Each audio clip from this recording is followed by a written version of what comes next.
ദൈവത്തിൻ്റെ അതിപരിശുദ്ധമായ നാമം വാഴ്ത്തപ്പെടുമാറാകട്ടെ.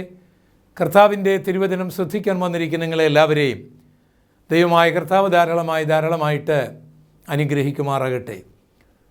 സ്വർഗത്തിൻ്റെയും ഭൂമിയുടെയും അധികാരിയായ യേശു കർത്താവ് പല കൽപ്പനകളും നമുക്ക് നൽകിയതായിട്ട് വിശുദ്ധ ബൈബിളിൽ എഴുതിയിട്ടുണ്ട്. അവയെല്ലാം നമ്മുടെ ശരീരത്തിനും നമ്മുടെ മനസ്സിനും നമ്മുടെ ആത്മാവിനും പ്രയോജനമുള്ളതാണ്. നമുക്കൊരു കുടുംബമുണ്ടെങ്കിൽ, നമുക്ക് മാതാപിതാക്കളുണ്ടെങ്കിൽ, നമുക്കൊരു രാജ്യമുണ്ടെങ്കിൽ അവയ്ക്കെല്ലാം പ്രയോജനമുള്ള കൽപ്പനകളാണ് യേശു നമുക്ക് നൽകിയത്. ആരെയും തല്ലാനും കൊല്ലാനുമൊന്നും യേശു ആരോടും ഉപദേശിച്ചിട്ടില്ല.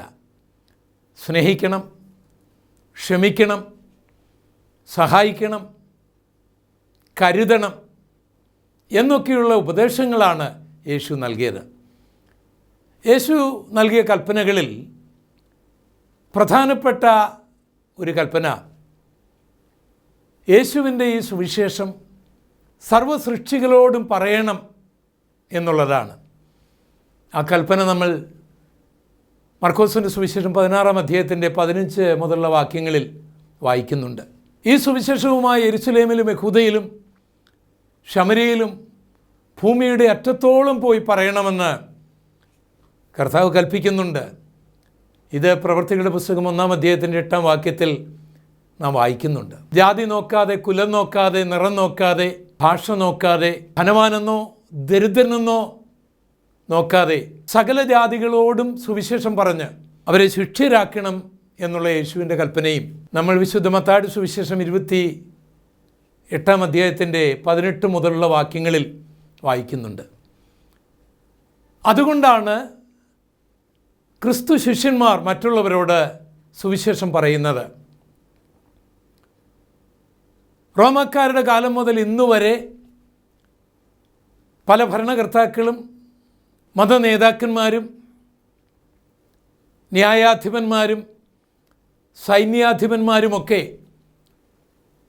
സുവിശേഷത്തെ നിരോധിച്ചുവെങ്കിലും അവയൊക്കെ സന്തോഷത്തോടെ തിരസ്കരിച്ചുകൊണ്ട്, ലംഘിച്ചുകൊണ്ട്, സ്വന്തം ജീവനെപ്പോലും തൃണവൽഗണിച്ചുകൊണ്ട് ഇന്നും ജനലക്ഷങ്ങൾ സുവിശേഷം പറയുന്നതിൻ്റെ രഹസ്യം ദൈവസ്നേഹമാണ്, മനുഷ്യസ്നേഹമാണ്.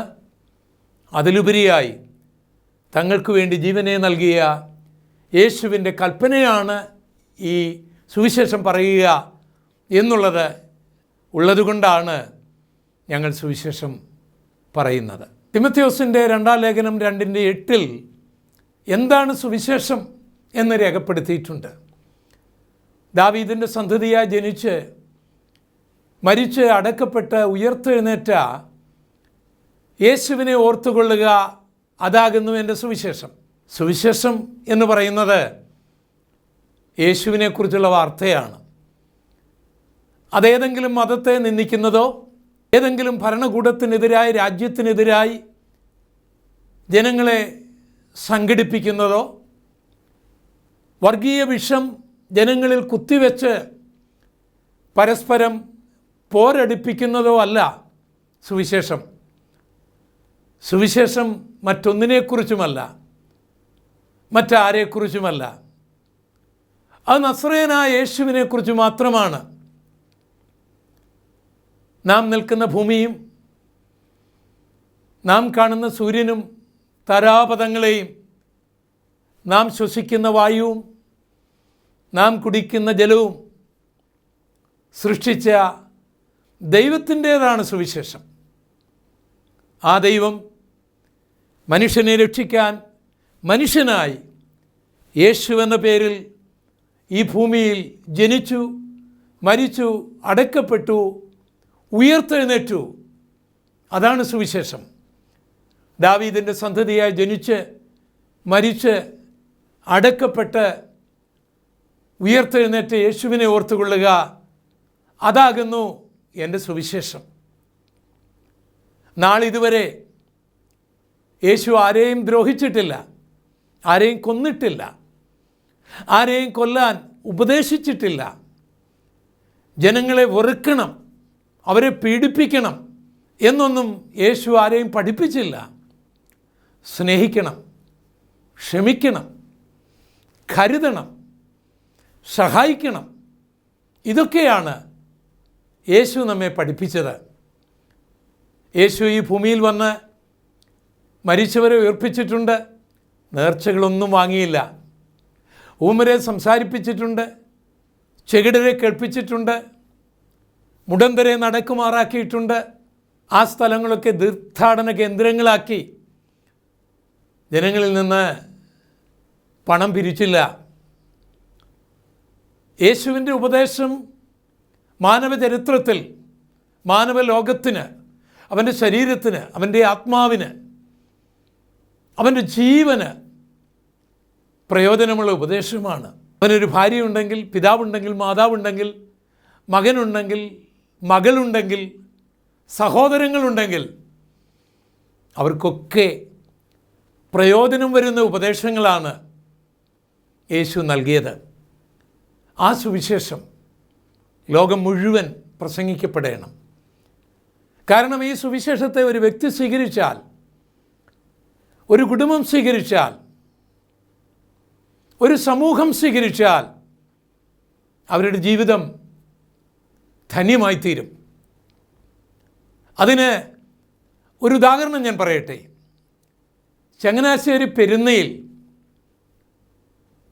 കക്കുഴി കുടുംബത്തിൽ രാജേഷ് എന്ന പേരിൽ ഒരു നായർ യുവാവ് ഇന്നും ചങ്ങനാശ്ശേരിയിൽ ജീവിക്കുന്നുണ്ട്. പഠിക്കാൻ മിടുക്കനായിരുന്ന രാജേഷിന് തൻ്റെ യൗവനപ്രായത്തിൽ തന്നെ റബ്ബർ ബോർഡിൽ ജോലി ലഭിച്ചു. പിന്നെ കുറേ കൂടെ പണം ലഭിക്കുന്ന ജോലി ലഭിച്ചപ്പോൾ അദ്ദേഹം ആഫ്രിക്കൻ രാജ്യങ്ങളിലേക്ക്, ടാൻസാനിയ തുടങ്ങിയ മേഖലകളിലേക്ക് പോയി പണം സമ്പാദിച്ചു. പക്ഷെ മദ്യപാനം തൻ്റെ ഒരു ശീലമായിരുന്നു. മദ്യം തന്നെ കാർന്ന് തിന്നുകൊണ്ടിരുന്നത് താൻ അറിഞ്ഞില്ല. ഇതിനിടയ്ക്ക് അദ്ദേഹം വിവാഹം കഴിച്ചു. ഭാര്യയുടെ പേര് ഗീത. കുഞ്ഞുങ്ങൾ ജനിച്ചു. പക്ഷേ രാജേഷ് മദ്യപാനത്തിൻ്റെ പിടിയിലായിരുന്നു. കൂടുതൽ പണം സമ്പാദിക്കണമെന്നുള്ള ആഗ്രഹം തന്നിലുണ്ടായി. മദ്യവ്യാപാരം തന്നെ തുടങ്ങി. പിന്നീട് അത് റെയ്ഡായി, അറസ്റ്റായി. രാജേഷിൻ്റെ ജോലി പോയി, പണം പോയി, എല്ലാം നഷ്ടപ്പെട്ടു. ചങ്ങനാശ്ശേരിക്കടുത്തുള്ള മാന്താനത്ത് ഒരു കോളനിയിൽ, ഒരു കൊച്ചു വീട്ടിൽ ആ ചെറുപ്പക്കാരൻ വന്നു. ഈ സന്ദർഭത്തിൽ തൻ്റെ അമ്മായിയച്ഛൻ അദ്ദേഹത്തിൻ്റെ മകളെ കൂട്ടി വീട്ടിലേക്ക് കൊണ്ടുപോയി. ഈ കുടിയൻ്റെ കൂടെ എൻ്റെ മകൾ ഇനി ജീവിക്കേണ്ട എന്ന് അദ്ദേഹം കരുതി. മാത്രമല്ല, ആ പിതാവിൻ്റെ കോപം കൊണ്ട് രാജേഷിൻ്റെ വിലയേറിയ ചില സർട്ടിഫിക്കറ്റുകളും കത്തിച്ചു കളഞ്ഞു. ഇതെല്ലാം തന്നെ മദ്യപാനം മുഖാന്തരമായി ഉണ്ടായ പ്രശ്നങ്ങളാണ് എന്ന് രാജേഷ് ചിന്തിച്ചില്ല. അതിന് പകരമായി തനിക്ക് പണമുണ്ടായിരുന്നപ്പോൾ, കാറുണ്ടായിരുന്നപ്പോൾ, ഗവൺമെൻറ് ഉദ്യോഗമുണ്ടായിരുന്നപ്പോൾ, വിദേശ രാജ്യങ്ങളിൽ ജോലി ഉണ്ടായിരുന്നപ്പോൾ, തന്നെ വളരെ സ്നേഹിച്ച തൻ്റെ അമ്മായിയപ്പൻ തനിക്ക് അറസ്റ്റുണ്ടായി, റെയ്ഡുണ്ടായി, പണം നഷ്ടമായി, ജോലി പോയി, വാഹനമില്ലാതായപ്പോൾ തൻ്റെ ഭാര്യയെയും കുഞ്ഞുങ്ങളെയും വിളിച്ചു കൊണ്ടുപോയല്ലോ എന്നുള്ള കോപമാണ് രാജേഷിനുണ്ടായത്. താൻ തീരുമാനിച്ചു തൻ്റെ അമ്മായിയപ്പനെ കൊല്ലുക, തൻ്റെ 2 അളിയന്മാരെ കൊല്ലുക, അവസാനം തൻ്റെ ഭാര്യയെ കൊല്ലുക രാജേഷ് തീരുമാനിച്ചു. അതിനുവേണ്ടിയുള്ള ക്രമീകരണങ്ങളായിരുന്നു പിന്നീട് രാജേഷ്. തന്നെ അധികം പേർക്കറിയാത്ത മേഖലകളിൽ രാജേഷ് ജോലിക്ക് പോകും. ലഭിക്കുന്ന പണം കൊണ്ട് മദ്യപിക്കും. തൻ്റെ അമ്മ മാലതിയമ്മ മാത്രം ആ ഭവനത്തിൽ ശേഷിച്ചു. അമ്മ എങ്ങോട്ട് പോകാൻ? അരിയുമായിട്ട് മകൻ വരും എന്നുള്ള പ്രതീക്ഷയിൽ കാത്തിരുന്ന അമ്മ കാണുന്നത് ആടിയാടി വരുന്ന രാജേഷിനെയാണ്. മദ്യപിച്ചു കഴിഞ്ഞാൽ പിന്നെ മകൻ എന്തൊക്കെ ചെയ്യുമെന്ന് ആർക്കും പറയുവാൻ കഴിയുകയില്ല. ആ അമ്മ ഓടിച്ചെന്ന് മൂർച്ചയുള്ള വെട്ടുകത്തിയും കത്തിയുമൊക്കെ എടുത്ത് ഒളിച്ചു വെക്കും, മകനോടുള്ള ഭയം കൊണ്ട്. അതായിരുന്നു രാജേഷിൻ്റെ ജീവിതം. തൻ്റെ രാഷ്ട്രീയ ചിന്തകളോ മതപാരമ്പര്യമോ തൻ്റെ വിദ്യാഭ്യാസമോ തൻ്റെ ജീവിതത്തിൽ രൂപാന്തരങ്ങളൊന്നും ഉണ്ടാക്കിയില്ല. ആ സന്ദർഭത്തിൽ മുണ്ടിപ്പള്ളിക്കടുത്ത് കോട്ടൂര് വാറ്റുചാരായം കൊടുക്കുന്നുണ്ടായിരുന്നു. അത് വാങ്ങി കുടിക്കാൻ മാന്താനത്തെ രാജി എന്ന ഒരു ചെറുപ്പക്കാരൻ്റെ ബൈക്കിൻ്റെ പുറകിൽ കയറി അദ്ദേഹം കുന്നന്താനം വഴി മുണ്ടിപ്പള്ളി വഴി രാജി നേരെ വണ്ടി ഓടിച്ച് കൊണ്ടുവന്ന മുണ്ടിപ്പള്ളി ഷാരോൺ ചർച്ചിലാണ്. ഈ യോഗം കഴിയുമ്പോൾ രാജിയുമായിട്ട് ചാരായം മേടിക്കാൻ പോകാം എന്നുള്ള പ്രതീക്ഷയിൽ മനസ്സില്ലാ മനസ്സോടെ ഞങ്ങളുടെ ചർച്ചിൽ ഈ രാജേഷ് വന്നിരുന്നു. ഞങ്ങളുടെ പ്രസംഗങ്ങളോ അവിടെ നടന്ന പ്രാർത്ഥനകളോ ഒന്നും രാജേഷിനെ വലുതായിട്ട് ആകർഷിച്ചില്ല. അദ്ദേഹത്തിൻ്റെ ഹൃദയം മുഴുവൻ നിരാശയും കോപവും മദ്യപിക്കണമെന്നുള്ള ആർത്തിയും മാത്രമായിരുന്നു. യോഗം കഴിഞ്ഞപ്പോൾ രാജേഷിനെ എൻ്റെ അടുക്കൽ കൊണ്ടുവന്നു, പരിചയപ്പെടുത്തി. ഞാൻ ആദ്യമായിട്ട് ചെറുപ്പക്കാരനെ കാണുകയാണ്. ഞാനൊരു 5 മിനിറ്റ് യേശുവിനെക്കുറിച്ച്, ഏതെങ്കിലും ഒരു മതത്തെക്കുറിച്ചല്ല, ഏതെങ്കിലും മതത്തിൻ്റെ മേന്മയെക്കുറിച്ചോ മതത്തിൻ്റെ തിന്മയെക്കുറിച്ചൊന്നുമല്ല, യേശുവിനെക്കുറിച്ച്, ദാവീദിൻ്റെ സന്തതിയായി ജനിച്ച് മരിച്ച് അടക്കപ്പെട്ട് ഉയർത്തെഴുന്നേറ്റ യേശുവിനെക്കുറിച്ച് ഒരു 5 മിനിറ്റ് ഞാൻ രാജേഷിനോട് പറഞ്ഞു. ഞാൻ അദ്ദേഹത്തിന് വേണ്ടി പ്രാർത്ഥിച്ചു. അത്ഭുതമെന്ന് പറയട്ടെ, ദൈവം അദ്ദേഹത്തിൻ്റെ ആ മദ്യപാന ആസക്തി തന്നിൽ നിന്ന് മാറ്റിക്കളഞ്ഞു. അമ്മായിയപ്പനെയും അളിയന്മാരെയും ഭാര്യയെയും കൊല്ലണമെന്നുള്ള തൻ്റെ ആ വൈരാഗ്യവും തന്നിൽ നിന്ന് മാറി. തൻ്റെ ഉള്ളിൽ ഒരു വെളിച്ചം ഉണ്ടായി. പിന്നീട് രാജേഷിന് മാറ്റങ്ങളാണ് ഉണ്ടായത്. താൻ തൻ്റെ അമ്മായിയപ്പനെ സ്നേഹിക്കാൻ തുടങ്ങി. തൻ്റെ അമ്മായിയമ്മയും അളിയന്മാരെയും ഭാര്യയെയും സ്നേഹിക്കാൻ തുടങ്ങി. ചില നാളുകൾ കഴിഞ്ഞപ്പോൾ രാജേഷ് എന്നോട് പറഞ്ഞു, പാസ്റ്ററെ, എനിക്ക് ഭാര്യയും മക്കളുമുണ്ട്, അവൾ എന്നിൽ നിന്ന് അകന്നു കഴിയുകയാണ്. ഞാൻ പറഞ്ഞു, രാജേഷെ ഭാരപ്പെടേണ്ട, എല്ലാറ്റിനും ഒരു ക്രമീകരണമുണ്ടാകും. ഞാൻ എൻ്റെ വീട്ടിൽ രാജേഷിൻ്റെ ഭാര്യ ഗീതയെ വിളിച്ചു വരുത്തി. അവർക്ക് വേണ്ടി പ്രാർത്ഥിച്ചു. അവർ വീണ്ടും ഒന്നിച്ചു. പ്രിയപ്പെട്ടവരെ, രാജേഷ് തൻ്റെ അമ്മായിയപ്പനെയും അമ്മായിയമ്മയെയും തൻ്റെ അളിയന്മാരെയും സ്നേഹിക്കുക മാത്രമല്ല, അവരെ സഹായിക്കുവാനായി തുടങ്ങി. ഇന്നും തൻ്റെ അമ്മായിയമ്മയ്ക്കും അളിയന്മാർക്കും അദ്ദേഹം ഒരു സഹായകനാണ്. താൻ ഗൾഫിൽ ഒരു വെയർഹൗസ് മാനേജരായിരിക്കുമ്പോൾ തൻ്റെ ഈ അളിയന്മാരെ അവിടെ കൊണ്ടുപോകുവാനായിട്ട് പരിശ്രമിച്ചു. 2 പേർക്കും വീസയും ടിക്കറ്റുമൊക്കെ അദ്ദേഹം തന്നെ എടുത്തു. അത്രമാത്രം മാറ്റം രാജേഷിലുണ്ടായി. രാജേഷ് ഇന്ന് കുടുംബമായി കഴിയുകയാണ്. അദ്ദേഹത്തിന് തൻ്റെ ഭാര്യയോട് ആഴമേറിയ സ്നേഹം ഇപ്പോഴുണ്ട്. 3 മക്കളാണ് അദ്ദേഹത്തിനുള്ളത്. ആ മക്കളോട് ആഴമേറിയ സ്നേഹമുണ്ട്. അവർക്ക് നല്ല വിദ്യാഭ്യാസം രാജേഷ് കൊടുക്കുന്നുണ്ട്. അദ്ദേഹത്തിൻ്റെ ജീവിതത്തിൻ്റെ എല്ലാ മേഖലകളും രൂപാന്തരപ്പെടുത്തിയത് സുവിശേഷമാണ്, മതമല്ല.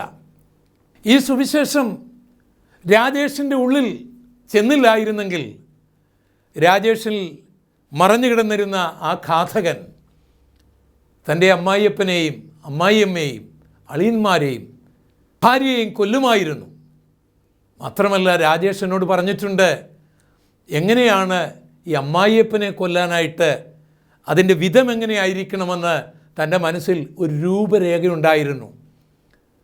മുണ്ടക്കയത്ത് ഏതെങ്കിലും ഒരു റബ്ബർ തോട്ടത്തിൽ കൊണ്ടുപോയി അവിടെ കുഴിയെടുത്ത് ജീവനോട് അമ്മായിയപ്പനെ കുഴിച്ചു മൂടണമെന്നായിരുന്നു തൻ്റെ ആഗ്രഹമെന്ന് രാജേഷ് എന്നോട് പറഞ്ഞിട്ടുണ്ട്. എന്നാൽ യേശുവിൻ്റെ സുവിശേഷം തൻ്റെ ഉള്ളിൽ വന്നപ്പോൾ ആ കോപം മാറുകയാണ്. അതിനു പകരം സ്നേഹമുണ്ടാകുകയാണ്. രാജേഷും തൻ്റെ ഭാര്യയും തൻ്റെ മക്കളുമായി ആരാധനയ്ക്ക് കടന്നു വരികയും കർത്താവിൻ്റെ സാക്ഷ്യം വഹിക്കുകയും അവരുടെ ഉപജീവനത്തിന് വേണ്ടി ജോലിയൊക്കെ ചെയ്തുകൊണ്ട് ആ ചങ്ങനാശ്ശേരിയിൽ തന്നെ രാജേഷും ഗീതയും കുഞ്ഞുങ്ങളും ജീവിക്കുന്നുണ്ട്. പ്രിയപ്പെട്ടവരെ, സുവിശേഷം ഒരു മതപ്രഭാഷണമല്ല. സുവിശേഷം ജീവിതങ്ങളിൽ രൂപാന്തരം വരുത്തും. ശരീരത്തിന്, മനസ്സിന്, ആത്മാവിന്. അതുകൊണ്ടാണ് ഈ സുവിശേഷം സകല സൃഷ്ടികളോടും പറയണം എന്ന് യേശു കൽപ്പിച്ചത്. അതുകൊണ്ടാണ് ഞങ്ങൾ ഈ സുവിശേഷം നിങ്ങളോട് പറയുന്നത്. ദാവീദിൻ്റെ സന്തതിയായി ജനിച്ച് യേശുവിൻ്റെ ജനനം അതുല്യമാണ്. അതെൻ്റെയും നിങ്ങളുടെയും ജനനം പോലെയല്ല. അത് അതുല്യമായ ജനനമാണ്. അത് പരിശുദ്ധാത്മാവിൽ ഉള്ള ജനനമാണ്. അത് പരിശുദ്ധമായ ജനനമാണ്. മാനവലോകത്തിൻ്റെ പാപത്തിൽ നിന്ന് അവരെ മോചിക്കാൻ പാപിയായൊരു മനുഷ്യന് കഴിയുകയില്ല. അതുകൊണ്ട് പരിശുദ്ധാത്മാവിൽ പരിശുദ്ധമായിട്ടാണ് യേശു ജനിച്ചത്. യേശുവിൻ്റെ മരണം അതുല്യമായ മരണമാണ്. ഞാനും നിങ്ങളുമൊക്കെ മരിക്കും. അനേകായിരങ്ങൾ ഇവിടെ മരിച്ചിട്ടുണ്ട്. അനേക രക്തസാക്ഷികൾ ഇവിടെ ഉണ്ടായിട്ടുണ്ട്. അതുപോലൊരു മരണമല്ല യേശുവിൻ്റെ മരണം. യേശുവിൻ്റെ മരണം ഒരു രക്തസാക്ഷി മരണമായിരുന്നില്ല. യേശുവിന് വേണമായിരുന്നെങ്കിൽ തൻ്റെ ശത്രുക്കളെ നിഗ്രഹിക്കാമായിരുന്നു. യേശുവിന് വേണമായിരുന്നെങ്കിൽ തൻ്റെ ശത്രുക്കളുടെ മുൻപിൽ നിന്ന് അപ്രത്യക്ഷനാകാമായിരുന്നു. യേശുവിന് വേണമായിരുന്നെങ്കിൽ തൻ്റെ രൂപം തൻ്റെ ശത്രുവിന് കൊടുത്തിട്ട് ഏതെങ്കിലും ഒരു സുഖവാസ കേന്ദ്രത്തിലേക്ക് പറന്നു പോകാമായിരുന്നു. അതൊന്നും യേശു ചെയ്തില്ല. മാനവലോകത്തിൻ്റെ പാപത്തിൻ്റെ പരിഹാരത്തിന് വേണ്ടി താനൊരു യാഗമായി തീരണമെന്നുള്ളത് ബൈബിൾ പ്രവചനങ്ങളായതുകൊണ്ട്, അത് ബൈബിളിൽ എഴുതി വച്ചിരുന്നത് കൊണ്ട് ആ തിരുവെഴുത്തിൻ പ്രകാരമാണ് കർത്താവ് മരിച്ചത്. മാത്രമല്ല, താൻ ഉയർത്തെഴുന്നേറ്റു. എത്രയോ മഹാന്മാർ ഇവിടെ മരിച്ചു, അടക്കപ്പെട്ടു. അവരുടെ കല്ലറ ഇന്നും നമ്മൾ കാണുന്നു. യേശുവിൻ്റെ കല്ലറ ഇന്നും നമുക്ക് കാണാൻ കഴിയും. പക്ഷേ യേശു ഉയർത്തെഴുന്നേറ്റു. സുവിശേഷം എന്ന് പറയുന്നത് മറ്റാരെക്കുറിച്ചോ മറ്റെന്തിനെക്കുറിച്ചോ പറയുന്നതല്ല, ആരെയെങ്കിലും വിമർശിക്കുന്നതല്ല, ഏതെങ്കിലും ഭരണകൂടത്തെ പുകഴ്ത്തുന്നതോ ഇകഴ്ത്തുന്നതോ അല്ല. ദാവീദിൻ്റെ സന്തതിയായി ജനിച്ച് മരിച്ച് അടക്കപ്പെട്ട് ഉയർത്തെഴുന്നേറ്റ യേശുവിനെക്കുറിച്ചുള്ളതാണ്. ഇതെല്ലാ സുവിശേഷകന്മാരും അറിഞ്ഞിരിക്കണം. മറ്റ് മതങ്ങളെ വിമർശിക്കാനോ അവരെ അപമാനിക്കാനോ ഏതെങ്കിലും രാഷ്ട്രീയ പാർട്ടികളെ ഉയർത്താനോ താഴ്ത്താനോ ഇതിനൊന്നുമല്ല സുവിശേഷകരെ ദൈവം വിളിച്ചിരിക്കുന്നത്. യേശുവിനെക്കുറിച്ച് പറയാനാണ്. ഈ സുവിശേഷം ജനത്തോട് പറയാനാണ്. മറ്റുള്ള കാര്യം ഒക്കെ പറയാനായിട്ട് ധാരാളം ആൾക്കാർ ഇവിടെ ഉണ്ടല്ലോ, അവരത് ചെയ്യട്ടെ. സുവിശേഷകന്മാർ തങ്ങളെ ഏൽപ്പിച്ച് ചെയ്യാതെ തങ്ങളെ ഏൽപ്പിക്കാത്ത കാര്യങ്ങൾ ചെയ്യുവാൻ തുടങ്ങുമ്പോൾ അവർക്കും പ്രശ്നമാണ്, ലോകത്തിനും പ്രശ്നമാണ്. ആർക്കും അതുകൊണ്ട് യാതൊരു പ്രയോജനവും ഉണ്ടാകുകയില്ല എന്നുള്ള സത്യവും നാം ആഴമായിട്ട് അറിഞ്ഞിരിക്കേണ്ടതാണ്. ഈ സുവിശേഷം എങ്ങനെയാണ് നാം ലോകത്തോട് പറയേണ്ടത്? റോമാലേഖനം 1-ാം അധ്യായത്തിൻ്റെ 16-ാം വാക്യത്തിൽ ഇങ്ങനെ എഴുതിയിരിക്കുകയാണ്, സുവിശേഷത്തെക്കുറിച്ച് എനിക്ക് ലജ്ജയില്ല. ലജ്ജിക്കേണ്ട കാര്യമല്ലല്ലോ ഇത്. മനുഷ്യൻ പറയുന്ന പല കാര്യങ്ങളും ലജ്ജിക്കേണ്ടതാണ്. കാരണം അത് പലതും സത്യമല്ല. മനുഷ്യൻ മൃഗങ്ങളിൽ നിന്ന് പരിണമിച്ചുണ്ടായതാണ് എന്ന് പറയുന്നത് എത്ര ലജ്ജാകരമായ കാര്യമാണ്. അതൊക്കെ പറയാനായിട്ട് ലജ്ജയുണ്ടാകണം. എന്നാൽ യേശുവിൻ്റെ സുവിശേഷം പറയാൻ ലജ്ജിക്കേണ്ട കാര്യമില്ല. ഇവിടെ ധന്യനായ പൗലോസ് ശ്ലീഹ പറയുകയാണ്, സുവിശേഷത്തെക്കുറിച്ച് എനിക്ക് ലജ്ജയില്ല. റോമർക്കെഴുതിയ ലേഖനം 1:16. ആരാണ് പൗലോസ്? അദ്ദേഹം ഒരു ധനിക പുത്രനായിരുന്നു, റോമൻ പൗരത്വമുള്ളവനായിരുന്നു, യഹൂദനായിരുന്നു, തിയോളജിയനായിരുന്നു, മതനേതാവായിരുന്നു, വിദ്യാസമ്പന്നനായ ഒരു ചെറുപ്പക്കാരനായിരുന്നു. അദ്ദേഹത്തിൻ്റെ കാലത്ത് 2000 വർഷങ്ങൾക്ക് മുൻപ് റോമാക്കാരുടെ ഭരണകാലത്ത് റോമൻ ചക്രവർത്തിമാർ സുവിശേഷത്തെ നിരോധിച്ചിരിക്കുന്ന ആ കാലഘട്ടത്തിൽ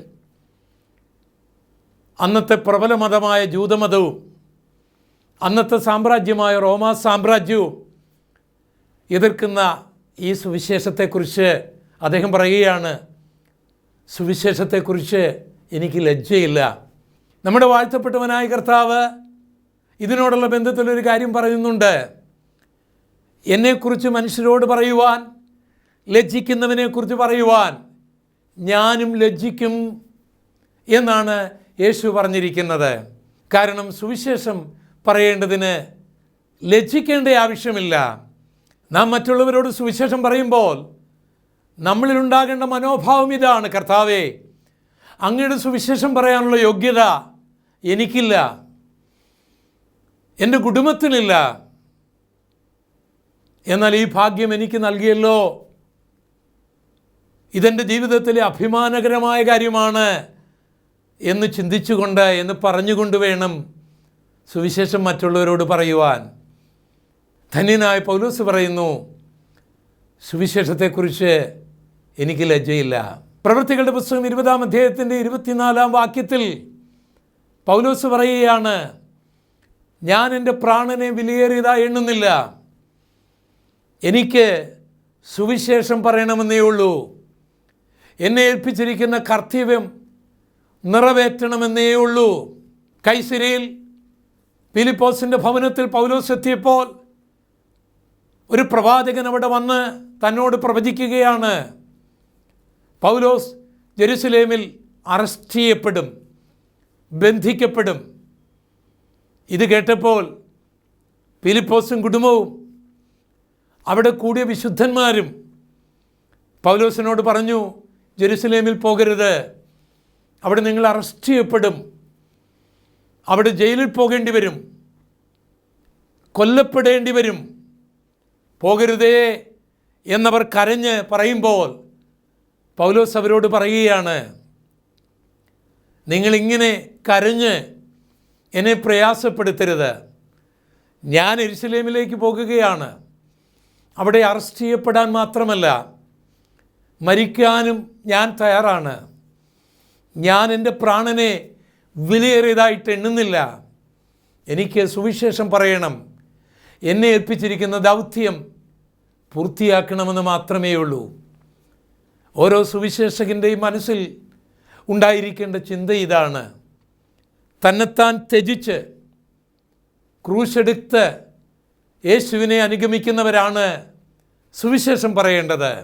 പ്രാണനെ, ജീവനെ വിലയേറിയതായി എണ്ണുന്നവർക്ക് എന്നെ ആരും തല്ലരുത്, കൊല്ലരുത് എന്ന് പ്രതീക്ഷിക്കുന്നവർക്കുള്ളതല്ല സുവിശേഷ പ്രവർത്തനങ്ങൾ.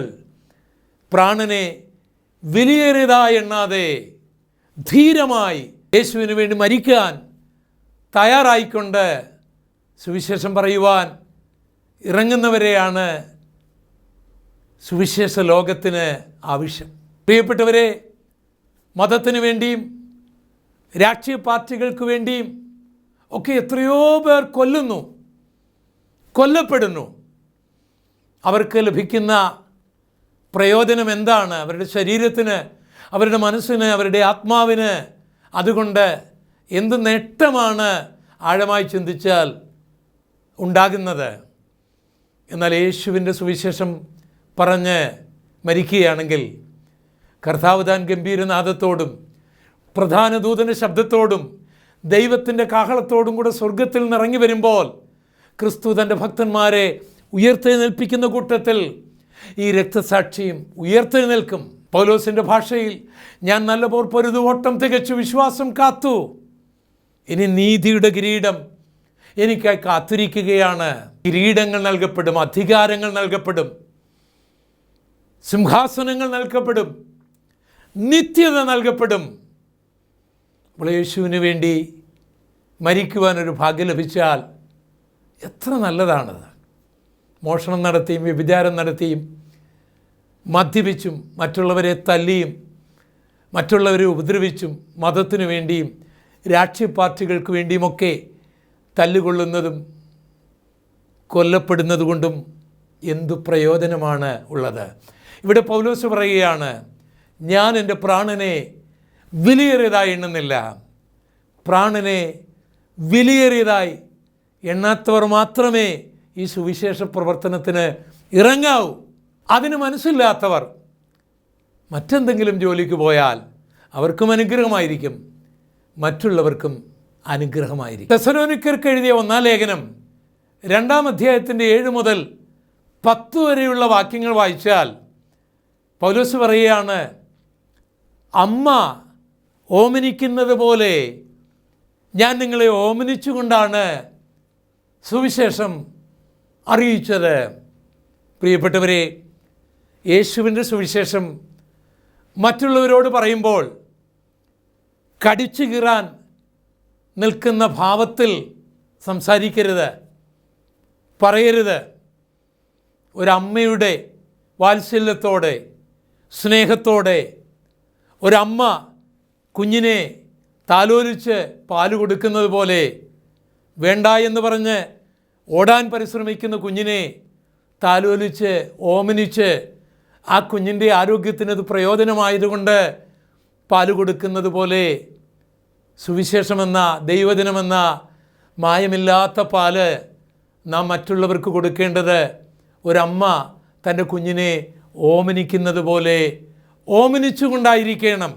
അതിൻ്റെ 10-ാം വാക്യത്തിലേക്ക് വരുമ്പോൾ പൗലോസ് പറയുകയാണ്, ഞാൻ നിങ്ങളോട് സുവിശേഷം പറഞ്ഞപ്പോൾ നിങ്ങളുടെ മുൻപിൽ പവിത്രമായ ഒരു ജീവിതം നയിച്ചുകൊണ്ടാണ് നിങ്ങളോട് സുവിശേഷം പറഞ്ഞത്. നമ്മുടെ പ്രവൃത്തികൾ കാണുന്നൊരു ലോകമാണ്, അവരോടാണ് നമ്മൾ സുവിശേഷം പറയുന്നത്. ജീവിതത്തിൽ മാതൃകയില്ലെങ്കിൽ സുവിശേഷം പറയാൻ ഇറങ്ങരുത്. പറഞ്ഞാൽ ആ സുവിശേഷം കേൾക്കുന്നവർ സ്വീകരിക്കാൻ തയ്യാറാകുകയില്ല, അതിനെ നിന്ദിക്കുമെന്നുള്ള കാര്യം മറക്കരുത്. പ്രിയപ്പെട്ടവരെ, യേശുവിൻ്റെ സുവിശേഷം മറ്റുള്ളവരോട് പറയണമെന്നുള്ളത് കർത്താവിൻ്റെ കൽപ്പനയാണ്. ആ കൽപ്പന നമുക്ക് സ്വീകരിക്കാം. അതിനു മുൻപായിട്ട് ആരെങ്കിലും ദാവീദിൻ്റെ സന്തതിയായി ജനിച്ച് മരിച്ച് അടക്കപ്പെട്ട് ഉയർത്തെഴുന്നേറ്റ യേശുവിനെ നിങ്ങളുടെ രക്ഷകനായി സ്വീകരിച്ചിട്ടില്ലെങ്കിൽ ആ യേശുവിനെ നിങ്ങളുടെ ഹൃദയത്തിലേക്ക് സ്വീകരിക്കണമെന്നുള്ള സുവിശേഷം ഞാൻ നിങ്ങളോട് പറയുകയാണ്. നിങ്ങൾ യേശുവിനെ സ്വീകരിച്ച വ്യക്തിയാണെങ്കിൽ ഇത് നിങ്ങളോടുള്ള ദൈവത്തിൻ്റെ കൽപ്പനയാണ്, മറ്റുള്ളവരോട് സുവിശേഷം പറയുക എന്നുള്ളത്. ആകയാൽ ലജ്ജ കൂടാതെ, ഭയം കൂടാതെ, പ്രാണനെ വിലയേറിയതായി എണ്ണാതെ, സ്നേഹത്തിൻ്റെ ഭാഷ, ഒരമ്മയുടെ ഭാഷ ഉപയോഗിച്ചുകൊണ്ട്, പവിത്രമായ ഒരു ജീവിതം നയിച്ചുകൊണ്ട് സുവിശേഷം പറയുവാൻ കർത്താവ് നമ്മെക്കുറിച്ച് ആഗ്രഹിക്കുന്നു. അതെവിടെ? യെരുശലേമിലും യഹൂദയിലും ശമര്യയിലും ഭൂലോകത്തിൻ്റെ അറ്റത്തോളം കർത്താവിൻ്റെ സാക്ഷ്യം വഹിപ്പാൻ ദൈവമായ കർത്താവ് എനിക്കും നിങ്ങൾക്കും നമുക്കേവർക്കും ഭാഗ്യം നൽകട്ടെ. നമുക്ക് പ്രാർത്ഥിക്കാം. യേശുവാണ് ഞങ്ങളുടെ സുവിശേഷം. ആ സുവിശേഷത്തെ ഹൃദയത്തിൽ സ്വീകരിക്കുകയും ആ സുവിശേഷം മറ്റുള്ളവരോട് പറയുവാനുമുള്ള കൃപ ഞങ്ങൾക്ക് ഏവർക്കും നൽകുമാറാകണം. എൻ്റെ എല്ലാ പ്രേക്ഷകരെയും അനുഗ്രഹിക്കണം. യേശുവിൻ നാമത്തിൽ അപേക്ഷിക്കുന്നു, കൃപ തോന്നി കേൾക്കുമാറാകണമേ. ആമേൻ. ദൈവം ഈ വചനങ്ങളാൽ നിങ്ങളേവരെയും ധാരാളമായി അനുഗ്രഹിക്കുമാറാകട്ടെ. ആമേൻ.